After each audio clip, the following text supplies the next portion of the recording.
vous regardez RTL. 8h16, on n'est pas forcément d'accord ce matin avec Éric Zemmour. Bonjour Éric. Bonjour.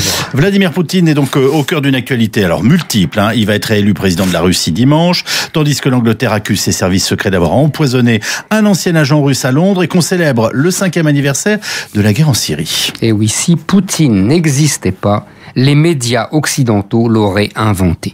Personne mieux que lui ne se prête aussi volontiers à son rôle de méchant idéal qui scandalise nos belles âmes. Le Coréen du Nord, même avec le bouton nucléaire, est un trop petit calibre. Le calife de Daesh a perdu son territoire. Saddam Hussein et Kadhafi ont été liquidés. Le nouvel empereur chinois promet beaucoup. Mais il est encore débutant dans le rôle de grand méchant. Reste Poutine. Celui qui s'affiche torse nu dans la neige pour permettre aux médias occidentaux de dénoncer son machisme. Celui qui remet au cœur du pouvoir russe l'église orthodoxe pour que nos voltairiens de Bar-Tabac puissent rallier le retour de la théocratie russe. Poutine, c'est magique. C'est une machine à remonter le temps à lui tout seul. Poutine, c'est le retour du tsar. Poutine, c'est le fantôme de Staline. Quand il s'empare de la Crimée, c'est Catherine II qui reprend son bien. Quand il lance ses avions dans le ciel syrien, il applique les préceptes que suivaient tous les États au XIXe siècle. La guerre est un moyen normal de faire de la politique. Un moyen légitime de défendre ses intérêts de grande puissance. Les autres font comme lui. Les Américains bombardent le Kosovo ou l'Irak, mais c'est pour la cause de la liberté.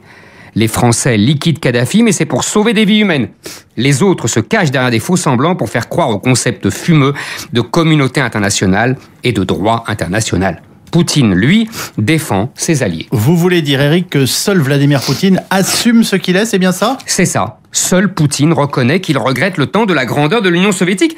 Tous les patriotes russes regrettent le temps où leur pays était une des deux puissances mondiales, comme tout patriote anglais regrette le temps de l'Empire, comme tout patriote français regrette le temps de Louis XIV ou de Napoléon.